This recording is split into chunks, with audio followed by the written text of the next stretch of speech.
Waco, Texas. Pastor Kyle Lake of University Baptist Church was electrocuted in his own baptistry after touching an electrically charged microphone. He died October 30th, 2005 in front of 800 church members. His widow, Jennifer Lake, sued MP Electric for wrongful death and unspecified damages. Maryville, Illinois.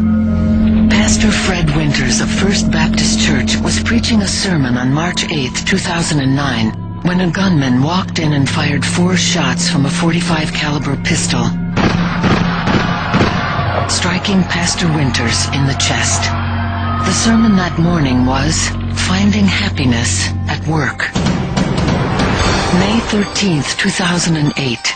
Reverend Forrest Pollock of Bell Shoals Baptist Church was piloting a single-engine Piper aircraft in high winds when it crashed on Cold Mountain in North Carolina.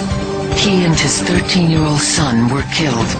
He had preached in his church's new $24 million sanctuary only 3 times.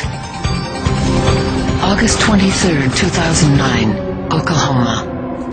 Pastor Carol Daniels was discovered dead on the floor at Worthy Temple Christ Holy Sanctified Church of Anadarko with multiple stab wounds to her neck, chest, back, stomach, and hands. The OSBI offered a reward of $15,000 for information leading to the arrest of her killer. Stories like this happen every day in every part of the world. Yet the faithful continue to thank God for His divine protection. And indeed, God Himself said in the book of Luke that He's so interested in His children, the very hairs on their head are numbered. Matthew 10:29 says, "Are not 2 sparrows sold for a penny? Yet not one of them will fall to the ground apart from the will of your Father." Which begs the question, if they're all cradled in the all-knowing, all-powerful hand of God, why then do believers lock their deadbolts, consult doctors, take medicine, buy firearms for protection, use seatbelts, put up security fences, require computer passwords, install smoke alarms, purchase health insurance? Think about it. Would people who really trusted God for protection have alarm systems in their homes? Take self-defense classes? Lock their vehicles? Be afraid to walk down a dark street in the middle of the night? Why do crime, illness, and accident statistics apply to believers as well as non-believers? Why would a believer ever need to hire an attorney, wear protective clothing, build a storm shelter, carry pepper spray, have a safety deposit box, need chemotherapy?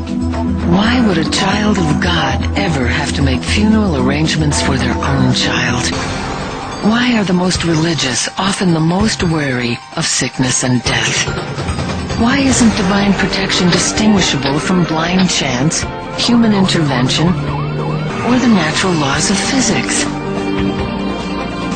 Ask yourself, if God is omnipotent, and if God's cherished children exist under His divine hand, why do they live their lives as if they are so completely and totally on their own?